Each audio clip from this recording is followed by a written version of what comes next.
Assalamualaikum warahmatullahi wabarakatuh.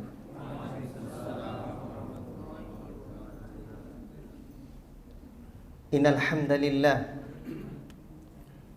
nahmaduhu wa nasta'inuhu wa nastaghfiruh wa na'udzu billahi min shururi anfusina wa min sayyiati a'malina. من يهده الله فلا مضل له ومن يضلل فلا هادي له أشهد أن لا إله إلا الله وحده لا شريك له وأشهد أن محمدا عبده ورسوله يا أيها الذين آمنوا اتقوا الله حق تقاته ولا تموتن إلا وأنتم مسلمون يا أيها الناس اتقوا ربكم الذي خلقكم من نفس واحدة وخلق منها زوجها وبث منهما رجالا كثيرا ونساء واتقوا الله الذي تساءلون به والأرحام إن الله كان عليكم رقيبا يا أيها الذين آمنوا اتقوا الله وقولوا قولا سديدا يصلح لكم أعمالكم ويغفر لكم ذنوبكم ومن يطع الله ورسوله فقد فاز فوزا عظيما أما بعد فإن أصدق الحديث كتاب الله وخير الهدي هدي محمد صلى الله عليه وسلم وشر الأمور محدثاتها وكل محدثة بدعة وكل بدعة ضلالة وكل ضلالة في النار.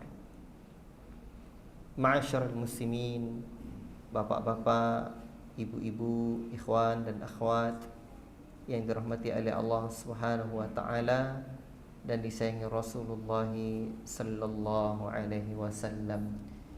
Syukur kita kepada Allah Rabbul Alamin, Allah yang senantiasa memberikan kita rahmat dan nikmat-Nya, sehingga pada kesempatan ini Allah pertemukan kita kembali setelah sebulan lebih kita tak bersua di majelis atau dalam kajian Syarh Syama'ilin Nabi sallallahu alaihi wasallam ini.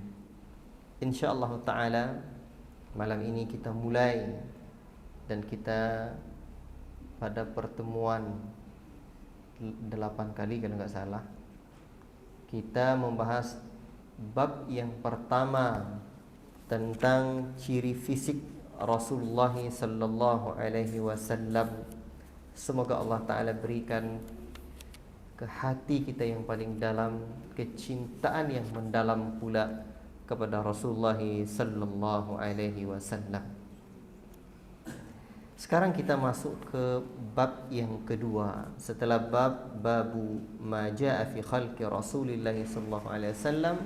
Bab yang keduanya adalah babun ma jaa fi khatamin nubuwwatihi. Bab riwayat-riwayat yang menjelaskan tentang stempel kenabian. Ada yang menerjemahkan khatam di sini dengan cincin kenabian.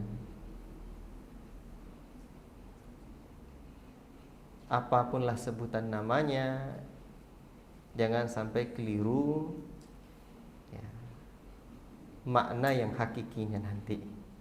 Baik itu disebut cincin ataupun stempel kenabian, yang jelas tidak seperti stempel untuk surat di Indonesia ini, tidak. Bab ini sesungguhnya seperti yang disebutkan oleh Syekh Abdul Razak hafizahullah taala, fahuwa far'un 'anil babil ladzi qablahu. Ia merupakan satu bagian erat kaitannya dengan bab sebelumnya. Apa bab sebelumnya? Ciri-ciri fisik Rasulullah sallallahu alaihi wasallam.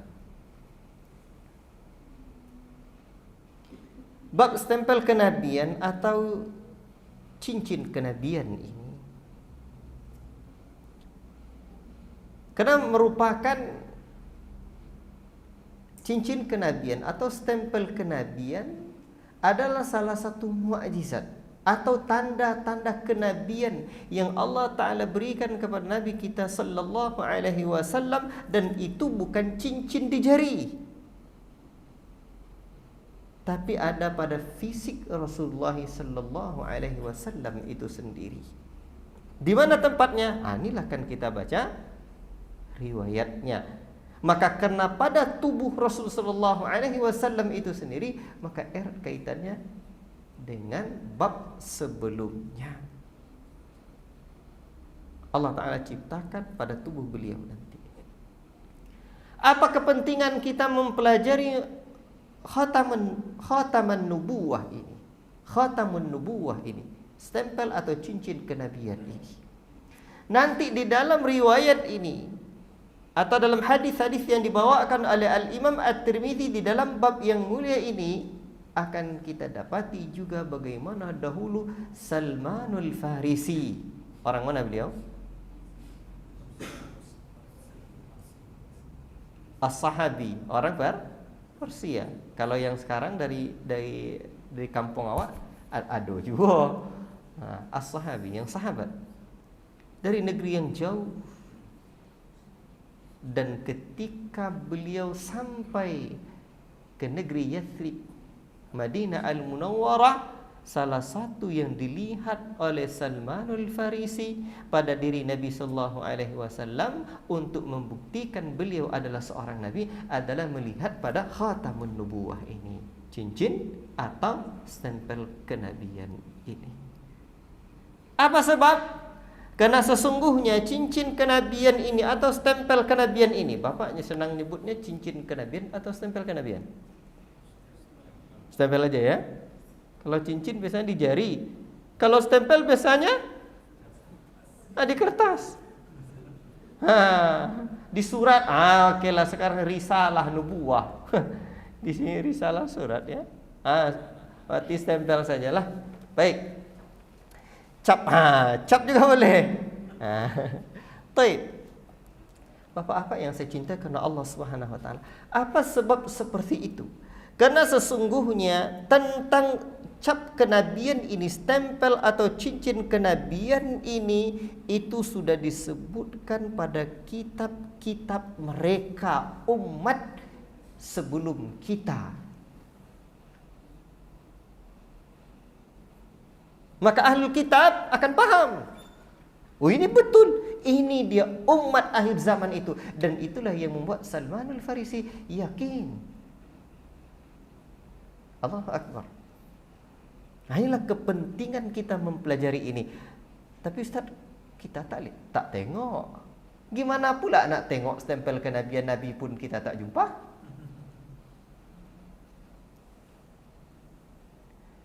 Dan nanti juga bab ini akan memberikan pemahaman yang betul kepada kita tentang khatamun nubuwah ini. Dulu sewaktu saya kecil-kecil, masih kecil lah, tapi saya tak lupa itu di rumah nenek saya, ya, makcik ayahnya saya.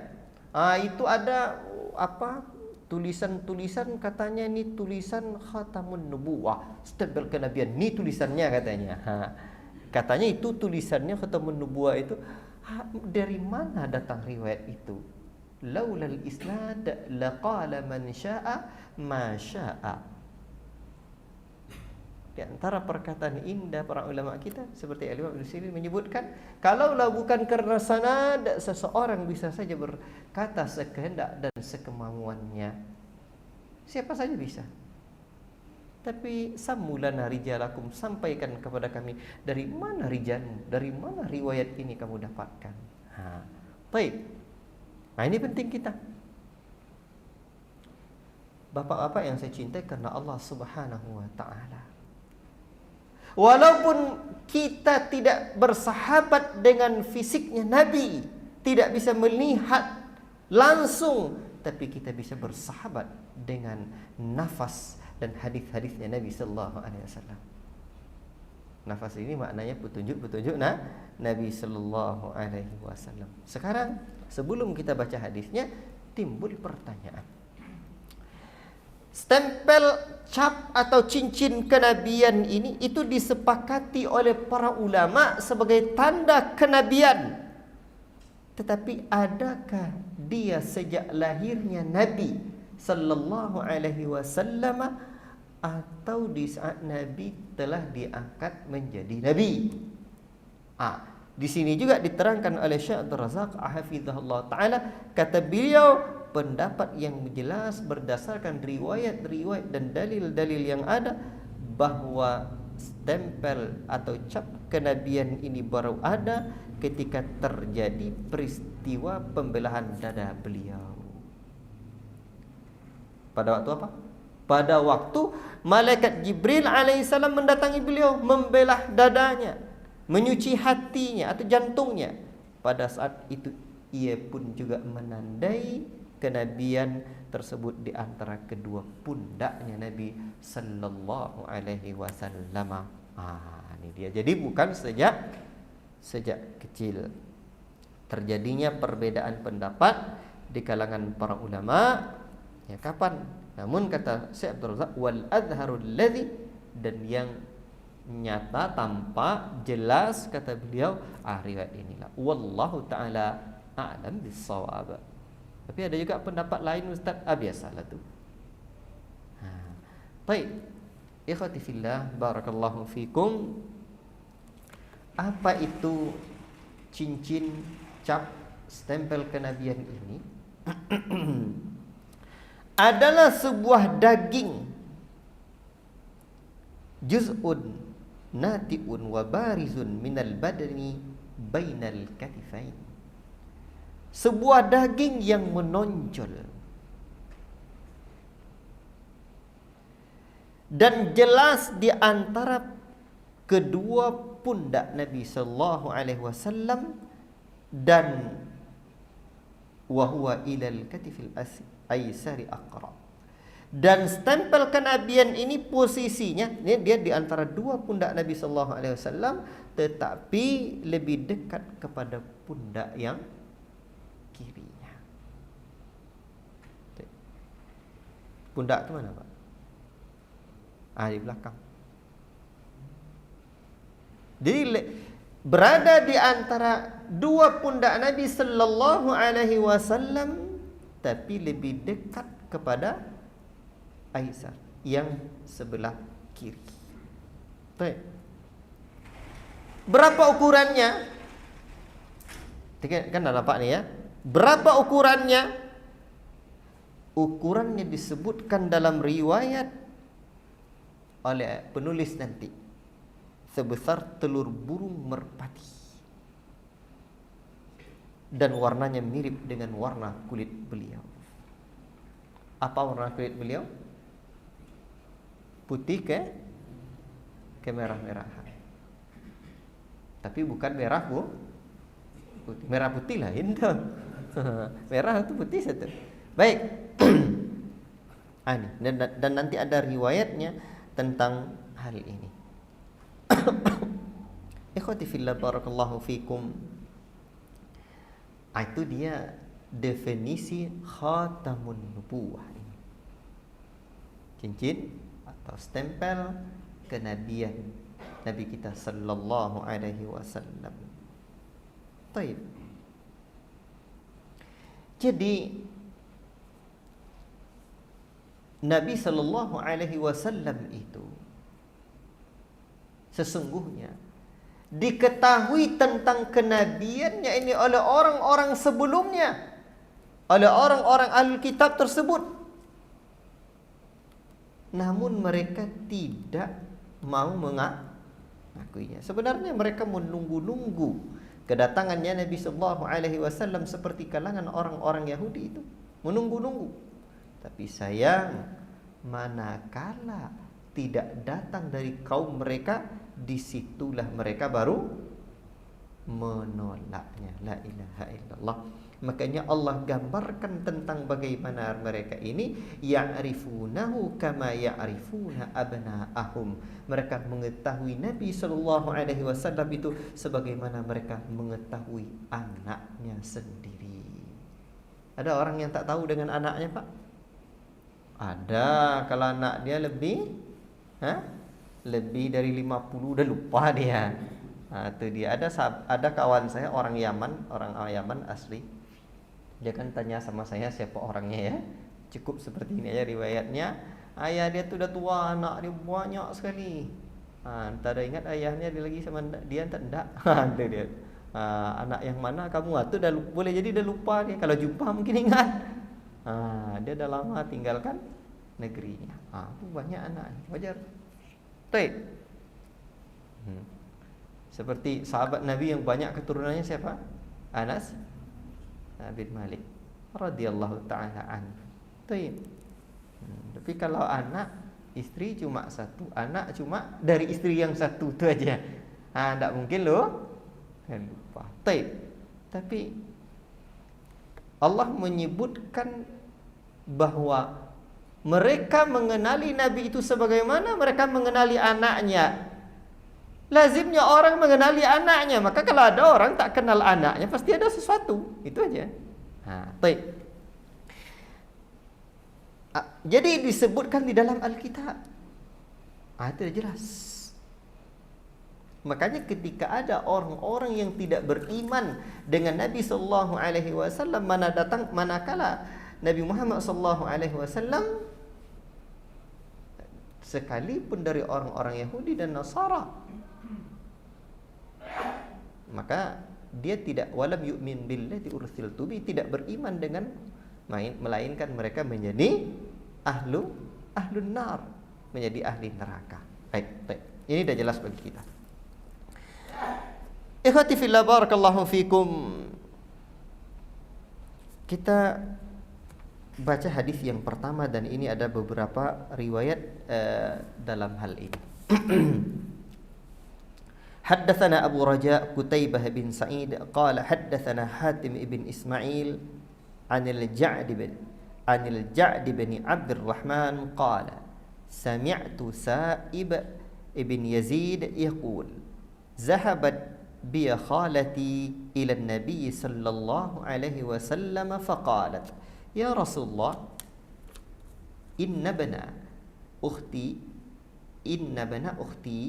waji'un famasaha ra'si wada'a liya bil barakati wa tawadda'a fasharibtu min wudu'ihi wa qumtu khalfa zahrihi fanadhartu ila al khatami baina katifaihi fa idza huwa mithlu zirril hajarati. Abu Raja Qutaibah bin Sa'id bercerita kepada kami.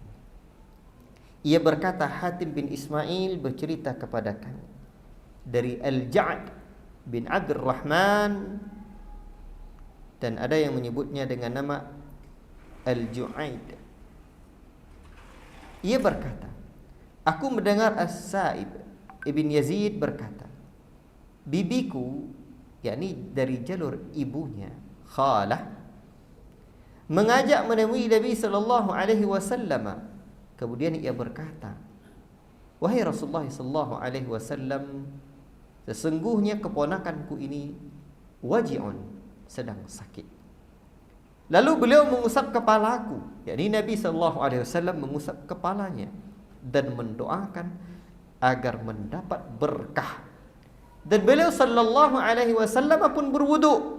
Kemudian aku minum air sisa wuduknya tersebut.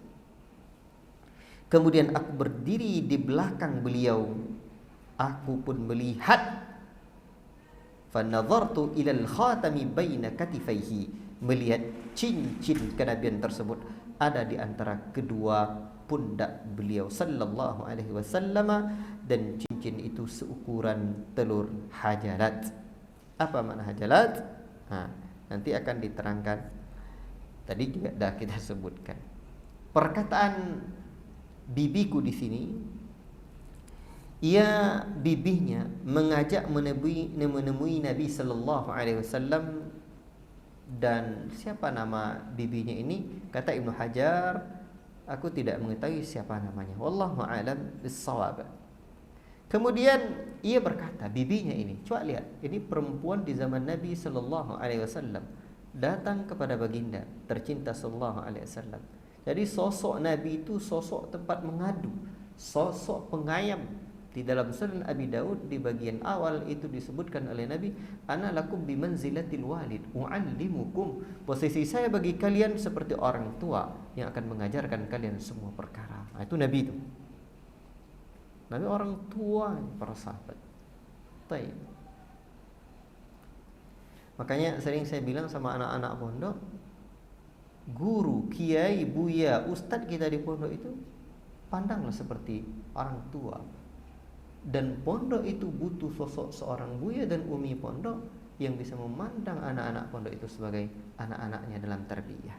Ala kulli hal, dia berkata kepada Rasulullah sallallahu alaihi wasallam, wahai Rasulullah, sesungguhnya anak, ya Rasulullah, inna bana ukhti waji'un, sesungguhnya anak atau keponakanku ini ia sedang sakit. Nah, artinya dia menderita satu penyakit. Disebutkan dalam riwayat lain dalam Sahih Al-Bukhari bahwa ia mengatakan sesungguhnya ponakanku ini jatuh. Oleh karena itu sebagian para ulama berpegang pada riwayat ini, sehingga mereka mengatakan bahwa penyakit yang ada itu adalah penyakit kaki atau penyakit yang ada di kakinya.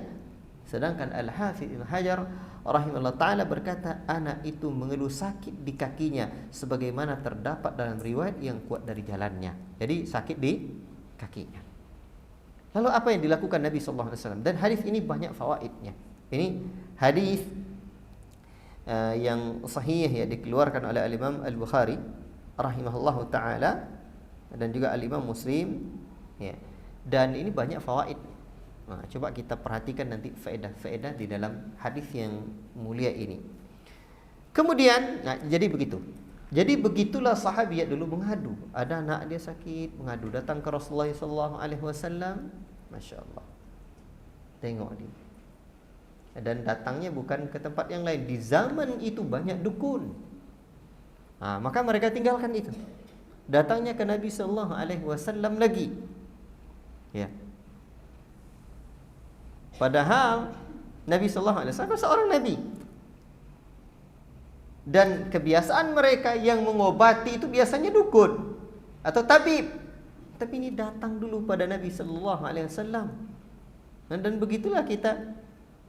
Dan di sini juga satu sisi bagi umat, bagi masyarakat minta solusi dulu kepada pewarisnya Nabi, kepada ulama, kepada ustaz, kepada buya. Demikian pula sosok seorang buya itu berat. Sosok seorang kiai, ustaz, dai itu pendakwah, ini berat nih. Jadi tugasnya hanya bukan sekedar berceramah, tapi hadir di tengah-tengah umat. Makanya lahirnya seorang dai, lahirnya seorang buya, dan saya sering menyebut dengan buya ini karena saya banyak juga mengkaji tentang sejarah bagaimana buya di alam Sumatera ini. Ajib ya, sosok-sosok mereka, sosok-sosok buya itu. Makanya saya cenderung pondok itu disebut pimpinan pondok itu buya. Karena memang abuya, ayahku. Pondok, buya dan umi pondok. Ayahnya anak-anak kita di pondok, uminya anak-anak kita di pondok. Jadi sosok dia itu sosok pengayom. Masya Allah. Makanya lahirnya seorang buya, lahirnya seorang dai itu baru tampak bukan di pondoknya, bukan di jamiahnya, bukan di universitasnya, tapi di tengah-tengah umatnya. Dai, buya, kiai, ustaz itu bagaikan urat nadinya umat, merasakan setiap getaran yang ada di tengah-tengah umat itu. Ya. Nah, itu beratnya. Makanya tugas seorang dai itu ajib. Kalau dalam tarbiyah Rasul menyebutkan posisi saya bagi kalian seperti orang tua, ya, itu kan berat, akan mengajarkan kalian semua perkara. Jadi bukan hadir di meja saja, Tapi di meja di mimbar saya mudah, Pak. Itu namanya penceramah. Makanya dulu, afwan, saya kalau dalam hadis ini saya tidak fokus ke tentang ciri fisik Nabi, tapi saya ingin, karena Syekh Abdul Razak juga memberikan faedah-faedah, ya, ingin memberikan faedah-faedah. Di alam Sumatera ini ada surau, di mana ada buaya di situ ada di mana ada buaya pasti dia punya surau, di mana ada surau di situ pasti ada buyanya. Kalau surau tidak punya buaya lagi, buaya tidak punya surau lagi, banyak buaya rawon saja. Ceramah sana, ceramah sini memang banyak dapat job kajian lah begitu. Nah, bermanfaat juga. Tetapi di mana letak umat yang terbina? Ini saya melecut diri saya, Pak. Tapi ini sejarah panjang ya, bagaimana buaya ini bisa fokus juga, dai ini bisa fokus juga, itu juga perlu dipikirkan. Makanya dahulu, kalau saya yakin bahwa Pak ini banyak orang Minangkabau, silakan Pak baca sejarah surau, baca sejarah alam Minangkabau. Saya punya tombol alam Minangkabau, saya juga punya.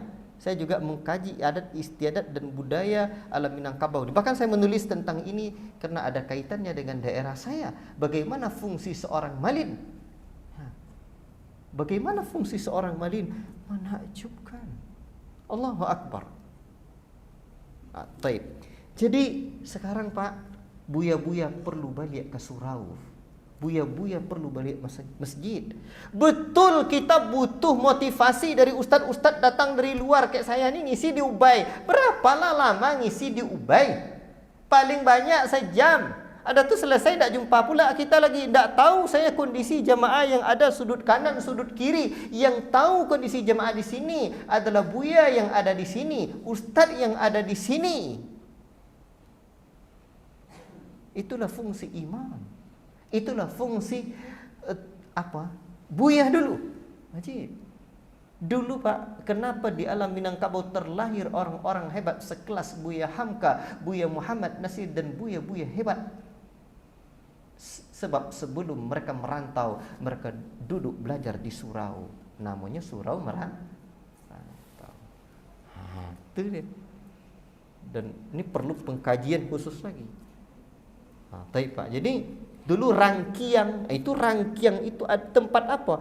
Itu tempat padi di situ. Itu untuk support sampai-sampai ayah Buya Hamka. Siapa yang membiayai dia pergi sekolah manakala dia pergi rihlah talabul ilmi? Siapa yang banyak buya-buya dulu yang membuatkan surau mereka siapa? Itu orang dun sana di kaum mereka. Jangan panjang kali ini. Nah, tapi ini perlu perenungan, setidaknya pembuka jalan pemikiran kita bersama, ya. Saya mau diskusi tentang ini karena saya cukup menarik perhatian saya tentang ini. Sekarang saya tengah menulis tentang ini juga, ya. Karena kampung halaman saya di Rantau Kampar Kiri itu raja di Gunung Sahilan itu anak raja Pagaruyung.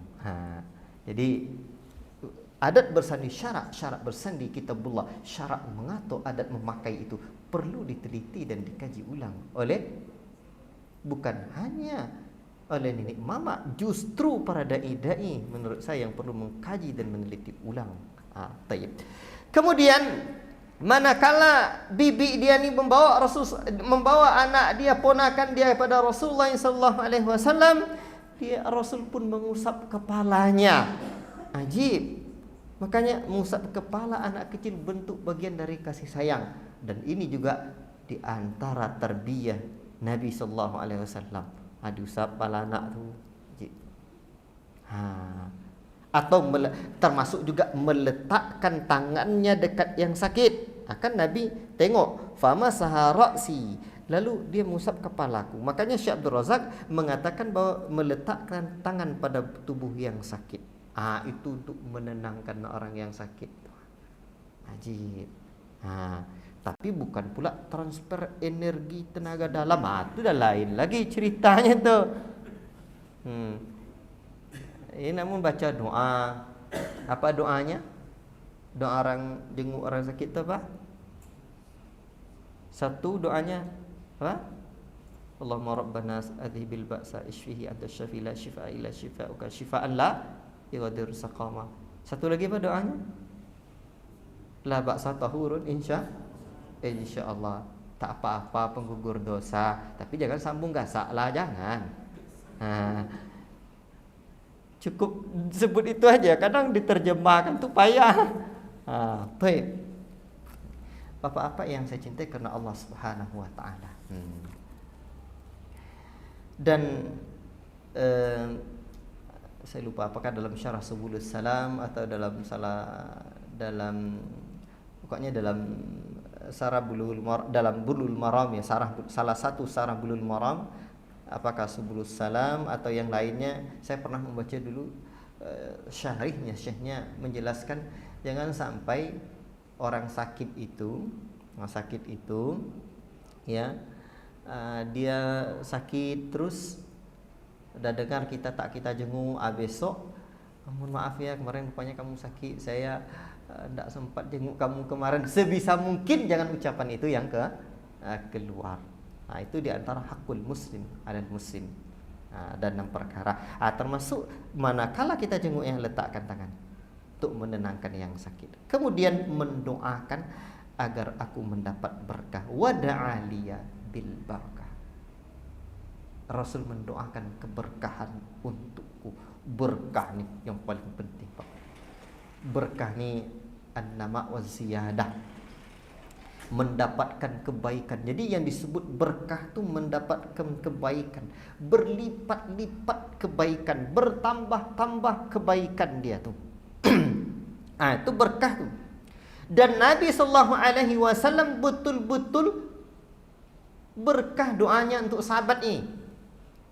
Sampai Syekh Abdul Razak menjelaskan bahwa doa Nabi ini berkah. Disebutkan dalam redaksi hadis dalam Sahih Bukhari dari Al-Ju'aid ibn Abdurrahman, ia berkata, aku melihat As-Sa'id ibn Yazid ini berumur 94 tahun. Umur dia, orang yang dipegang Nabi ini, didoakannya umurnya 94 tahun. Ia masih sebagai seorang lelaki yang tegap perkasa. Lalu ia mengatakan begini, sungguh aku menyadari bahwa aku dapat menikmati pendengaran dan penglihatanku. Penglihatanku seperti ini berkat doa dari Rasulullah SAW. Itu berkahnya. Haji. Kadang iri kita tengok orang. Ya, bibiku membawa aku menemui beliau, kemudian ia berkata, wahai Rasulullah, dan disebutkan ini. Akhirnya umur beliau 90 tahun lebih. Badannya tetap tegap, padat, kuat. Ajib, bahkan tidak ada keriput, punggungnya bungkuk sedikit pun tak ada. Luar biasa. Dan ia dapat mendengar dan melihat dengan baik karena berkah doa Nabi sallallahu alaihi wasallam. Dan dia wafat tahun 91 Hijriah pada usia 96 tahun. Dalam satu riwayat 94 dan ini disebutkan 96 tahun. Allahu akbar. Berkah doa Rasulullah sallallahu alaihi wasallam. Dan minta doa orang soleh itu boleh, Pak. Karena dia masih mendengar. Ini dah azan, saya tutup sedikit. Tapi kalau minta sama orang mati tidak. Orang-orang soleh, saya pernah diceritakan oleh salah seorang kenalan saya di Malaysia, di Kelantan. Dia sakit dah parah kemarin. Lalu sehat dia lagi. Dokter tanya, apa Pak rahasianya? Tak ada rasanya. Apa amalan bapak atau tidak ada rasanya. Cuma saya teringat saya banyak minta doa ustaz katanya. Asal ada ustaz nelpon, tolong doakan saya ustaz, di WA-nya atau di teleponnya, tolong doakan saya ustaz, saya sedang sakit. Itu rasanya kata dia. Ajib, kita tidak tahu Pak, doa siapa yang dikabulkan Allah. Wallahu ta'ala a'lam. Silakan azan dulu. Barakallahu fiikum.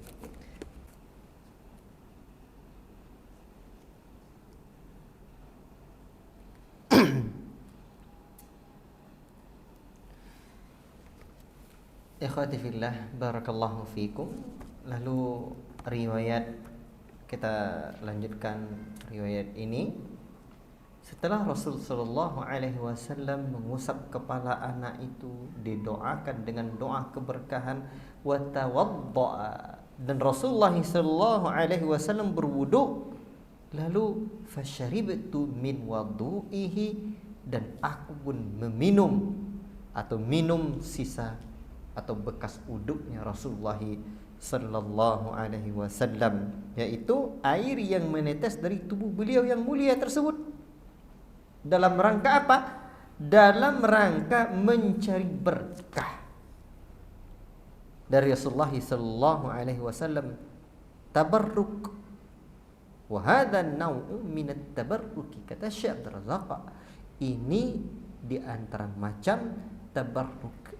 At-tabarruku birikihi sallallahu alaihi wasallam wa sya'rihi wa fadli wudu'ihi haqqun dallat alaihi dalail. Jadi bertabarruk dengan ludah Rasulullah sallallahu alaihi wasallam, dengan rambut Nabi sallallahu alaihi wasallam, bekas wudu air yang menempel pada tubuh seperti wudu Rasulullah sallallahu alaihi wasallam adalah sebuah kebenaran yang dallat alaihi dalail, yang telah ditunjukkan oleh dalil. Wajaat nususun kathiratun, dan telah banyak nas yang menjelaskan perkara ini. Termasuk juga kata Syekh Abdul Razak hafizallahu taala, wa kana as-sahabatu radhiyallahu anhum yaf'alunahu wa huwa bil ittifaqi ahli al-basirati bi sunnati nabi sallallahu alaihi wasallam min khasaisihi sallallahu alaihi wasallam. Ini juga diperbuat oleh para sahabat, dilakukan oleh mereka dengan kesepakatan ahli ilmu yang memahami sunnah Rasul sallallahu alaihi wasallam, dan ini merupakan di antara kekhususan Nabi sallallahu alaihi wasallam. Jelas, dan riwayatnya jelas.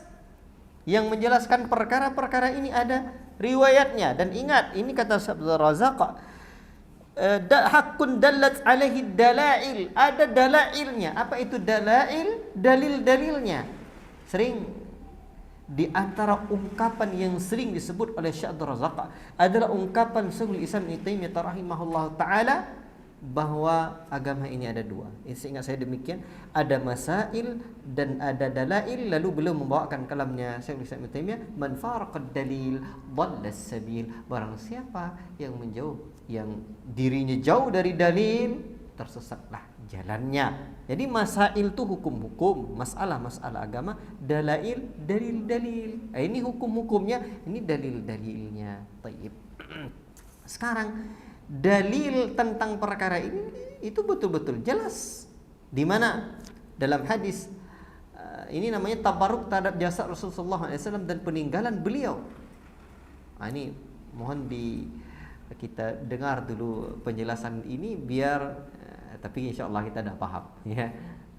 Tapi sekadar mengulang kaji. Baik. Anas bin Malik radhiyallahu taala anhu meriwayatkan ini, dan ini hadisnya dalam Sahih Muslim. Ya, bahwa Rasulullah SAW dulu ketika tiba di Mina, beliau lalu datang ke Jamratul Aqabah, lalu melakukan jumrah. Kemudian beliau pergi ke tempatnya di Mina dan menyembelih hewan kurban di sana. Sesudah itu beliau berkata kepada tukang cukur, cukurlah rambutku. Ini jelas nih, cukurlah rambutku, kata Rasulullah SAW. Lalu khus wa syara ila janibihi al-ayman thumma al-aysar. Kemudian manakala Rasulullah SAW menyuruh untuk mencukur rambutnya, beliau berkata, cukur rambutku, sembari memberi isyarat kepada kepalanya sebelah kanan dan sebelah kiri. Lalu beliau memberikan rambutnya kepada orang banyak. Diberikan oleh Rasulullah SAW rambutnya kepada orang banyak. Dalam riwayat lain, Rasul sembari memberikan isyarat ke arah kepala bagian kanannya seperti itu. Lalu beliau membagi-bagi rambutnya kepada mereka. Jelas ini yang berada di sekitar beliau. Setelah itu beliau memberi isyarat kembali kepada rambutnya sebelah kiri. Lalu tukang cukur itu pun mencukurnya. Lalu beliau pun memberikan kepada Ummu Sulaim. Adapun dalam riwayat Quraib disebutkan tukang cukur itu pun memulainya dari rambut sebelah kanan seraya membagikannya kepada orang-orang, lalu pindah ke sebelah kiri, dan dia juga buat seperti itu. Kemudian Rasulullah SAW bersabda, ambillah ini wahai Abu Talha. Akhirnya beliau memberikannya kepada Abu Talha. Ini jelas riwayat ini Saya bacakan maknanya dalam Sahih Muslim. Nah, taib. Lalu para sahabat bertabarruk, termasuk dengan betini rambut, jelas. Kemudian dengan ludah Nabi sallallahu alaihi wasallam, di mana juga dalam riwayat yang lain, ya, yang dikeluarkan oleh Al-Imam Al-Bukhari, di mana Rasulullah sallallahu alaihi wasallam, lihat bagaimana para sahabat mereka mengambil bertabarruk dengan ludah Nabi sallallahu alaihi wasallam. Apa kata Urwah bin Mas'ud Ats-Tsaqafi? Kata dia, "Wallahi in ra'aitu malikan qattu." Demi Allah, aku tidak pernah melihat seorang raja yang diagungkan oleh sahabatnya, yu'azzimu ashabahu ma yu'azzimu ashabu Muhammadin sallallahu alaihi wasallam. Aku tidak pernah melihat raja yang diagungkan sebagaimana pengagungan para sahabat Nabi kepada Muhammad sallallahu alaihi wasallam. Demi Allah, tidaklah Rasulullah sallallahu alaihi wasallam meludah kecuali pasti akan jatuh di telapak tangan salah seorang dari sahabatnya. Kemudian orang itu pun menggosokkan ludah Nabi kepada wajah dan kulitnya. Dan bila Nabi memberi sesuatu perintah kepada mereka, mereka pun bergegas melaksanakan perintah beliau. Dan apabila berhendak berwuduk, maka para sahabat hampir berkelahi karena berebut sisa wuduknya Rasul sallallahu alaihi wasallam. Bila Nabi berbicara, mereka merendahkan suara mereka di hadapan Nabi, dan mereka tidak akan pernah menajamkan pandangan kepada beliau sebagai bentuk pengagungan terhadap Nabi. Ini jelas dalam riwayat Bukhari, perkataannya Urwah bin Mas'ud Ats-Tsaqafi ini. Ats-Tsaqafi ini. Berarti tidaklah Rasul meludah melainkan orang kampung, dan para sahabat bertabarruk dengan hal itu. Lalu ini jangan sampai di sini aja riwayatnya ya. Nah, apa penjelasannya? Harus sampai ke ujung penjelasannya ini. Lalu keberkahan jasad Nabi sallallahu alaihi wasallam juga dimanfaatkan oleh Aisyah radhiyallahu taala anha untuk meruqyah. Beliau menyebutkan anna Nabi sallallahu alaihi wasallam, sesungguhnya Nabi sallallahu alaihi wasallam kana yanfuthu ala nafsihi. Beliau meniup pada diri beliau sendiri dengan muawwidzat, doa-doa perlindungan ya. Ketika beliau sakit menjelang wafatnya.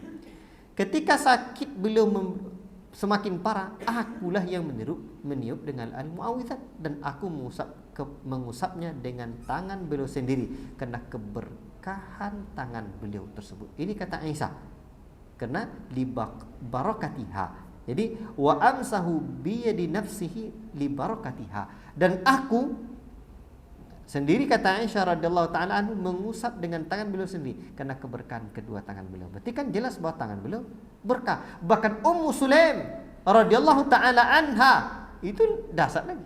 Beliau bertabarruk dengan keringatnya Nabi sallallahu alaihi wasallam, dan ini ada dalam riwayat Muslim. Nabi sallallahu alaihi wasallam pernah datang ke rumah Ummu Sulaim untuk tidur siang di sana. Maka Ummu Sulaim pun menghamparkan karpet kulit agar Nabi tidur di atasnya.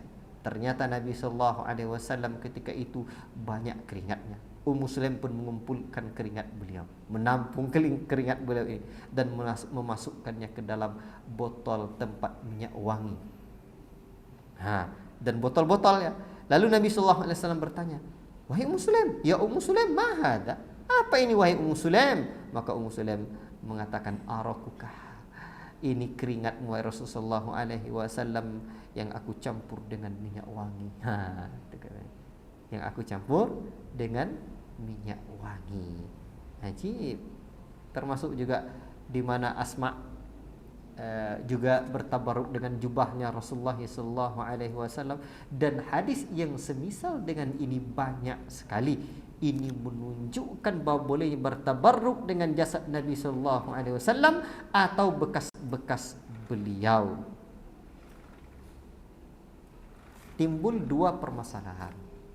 Satu, bolehkah bertabarruk dengan selain Nabi sallallahu alaihi wasallam atau dengan orang lain yang disebut dengan buya? Ini pewaris Nabi ni.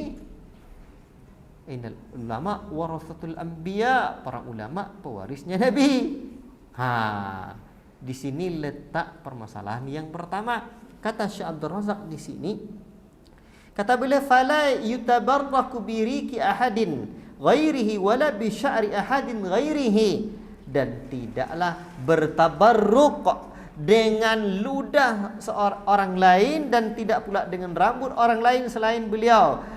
Wala bi araki ahadin ghairi, dan tidak pula dengan keringat orang lain. Wala bi fadli wudu'i ahadin ghairi, dan tidak pula atau wudu'i ahadin ghairi, tidak pula dengan bekas air orang lain. Hendak ini bal huwa min khususiyatihi sallallahu alaihi wasallam. Ini adalah kekhususan Rasul sallallahu alaihi wasallam. Ya. Di samping kita minta ampun bau keringatnya orang lain selain Nabi, betul Pak? Termasuk juga kita tidak tahu, ya, bagaimana kedudukan dia sesungguhnya sisi Allah Rabbul Alamin. Enggak tahu kita. Makanya ikhwati fillah barakallahu fikum, dulu disebutkan ya oleh para ulama menjelaskan tentang perkara ini, ya. Ini untuk orang lain tidak. Untuk orang lain di zaman kita ini tidak. Syekh Muhammad Nasiruddin rahimahullahu taala pun juga menjelaskan, kita ketahui bahwa athar Nabi sallallahu alaihi wasallam tentang bertabarruknya para sahabat tentang hal ini, ya, jelas. Tetapi bukan untuk orang lain. Dan ini permasalahan yang kedua yang dijelaskan oleh Syekh Muhammad Nasiruddin. Apakah di zaman kita ini kita juga bertabarruk lagi dengan rambutnya Nabi?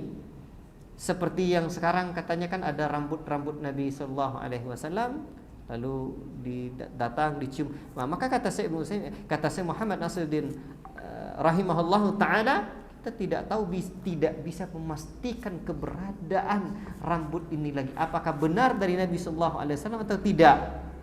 Tidak tahu kita lagi. Maka di sini tidak lagi bertabarruk. Bahkan Syekh Muhammad bin Shalih Al-Utsaimin menyebutkan, adapun sebagian orang bahwa katanya ada rambut Nabi sallallahu alaihi wasallam, ya, di Majma' Al-Athar di Mesir, ini tidak benar kata Syekh Muhammad bin Shalih Al-Utsaimin rahimahullah taala. Dan yang paling penting sekarang adalah athar Nabi yang maknawi, yakni syariat Nabi sallallahu alaihi wasallam. Ya, ikhwati fillah barakallahu fikum. Jadi ini juga penting. Kemudian Al-Hafidz Ibnu Rajab rahimahullah taala menjelaskan tentang tidak bertabarruknya kepada yang lain selain dari Nabi. Kata beliau, perbuatan ini tidak dilakukan oleh para tabi'in terhadap sahabat. Sahabat adalah orang paling mulia, abarru hadhil ummati quluban, orang yang paling baik hatinya di kalangan umat ini, kata Ibnu Mas'ud. Dan kita tidak ragu lagi tentang khairul qurun, mereka lah yang disanjung Allah, kuntum khairu ummah, sekalian sebaik-baik umat, sebaik-baik generasi. Dan tabi'in berdasarkan hadis 3 generasi terbaik, berarti tabi'in adalah generasi terbaik kedua. Dan ternyata penjelasan Al-Hafidz Ibnu Rajab Al-Hambali rahimahullahu taala, wala yaf'aluhu tabi'una ma'as sahabati, para tabi'in tidak bertabarruk, diambilnya pula keringat sahabat, enggak, diambilnya pula keringat sahabat, tidak. Sahabat saja tidak diperlakukan oleh tabi'in seperti itu, mana apalagi cuma yang di bawah-bawah itu. La ilaha illallah. Jadi disinilah letak saya ya pribadi dulu mendapat hidayah di atas manhajus salaf itu. Karena generasi terbaik umat ini salaf ini. Jadi tidaklah sebuah permasalahan, melainkan kita, mana salaf kita? Perbuatan seperti itu mana pendahulu kita? Bukankah tabi'in, tabi'ut tabi'in, orang yang mereka sebut khairul quruni qarni thumma alladhina yalunahum thumma alladhina yalunahum, sebaik generasi adalah generasi, kemudian satu kurun lagi setelahnya, kemudian satu kurun lagi setelahnya. Adakah mereka perlakukan sahabat seperti itu? Tidak. Dan ini yang menyebutnya bukan kita, sahabat. Salah seorang ulama Ibnu Rajab Al-Hambali rahimahullahu taala, la ilaha illallah, padahal tinggi kedudukan mereka. Ini dalil yang jelas, ya. Padahal agama ini paling mantapnya di hulunya, seperti sungai yang paling jernihnya di hulu. Coba pergi kampung saya kalau nggak percaya. Nah, airnya jernih, ikannya lomak, udaranya segar, mandi mantap. Kalau nggak percaya ikut saya. Nah, ini bukan promosi, cuma mengajak saja.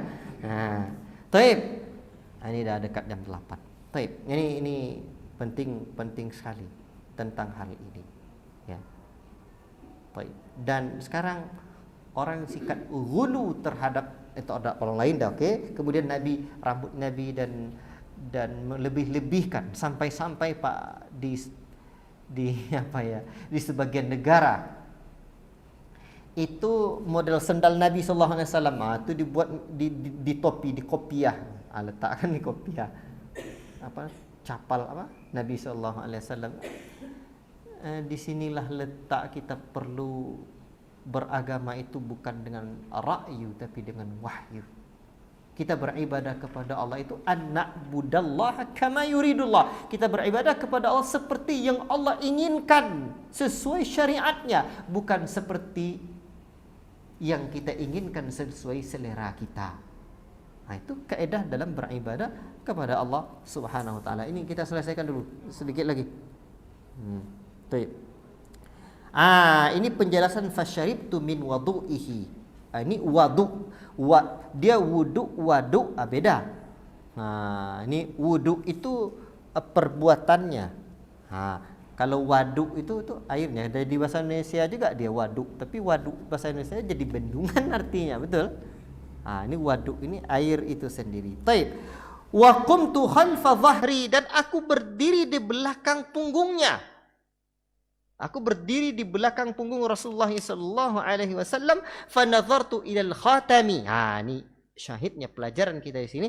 Lalu aku melihat kepada stempel kenabian beliau di antara kedua pundaknya, fa idza huwa mithlu zirril hajalati, dan stempel itu, cincin kenabian itu seukuran telur hajalah.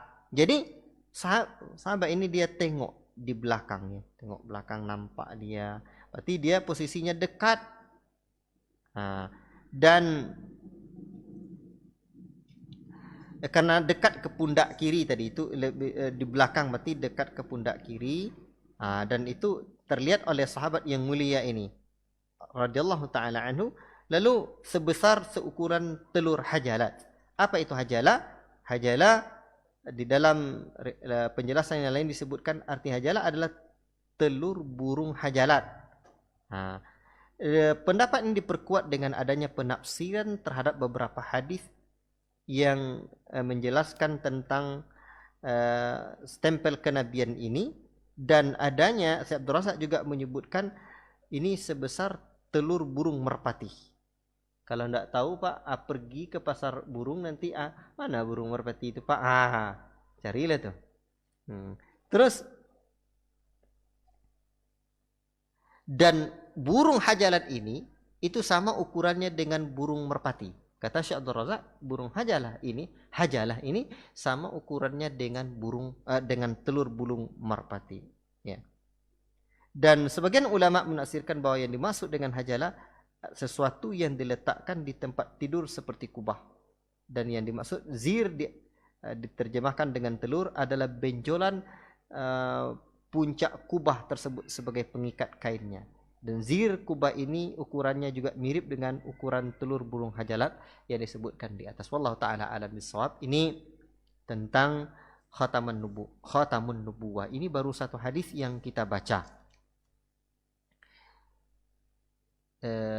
Wallahu taala alam bisawab. Saya kira cukup sampai di sini dahulu tentang hadis yang kita baca ini, dan mohon maaf saya agak sedikit berpanjang dalam memberikan penjelasan-penjelasan yang lain, tidak fokus terhadap ciri fisik Nabi sallallahu alaihi wasallam ini. Mudah-mudahan apa yang dapat kita baca pada kesempatan ini dan bisa kita pahami menambah kecintaan kita kepada Nabi sallallahu alaihi wasallam, karena sesungguhnya apalah makna kita menuntut ilmu terus kecuali kita ingin ilmu kita yang bermanfaat.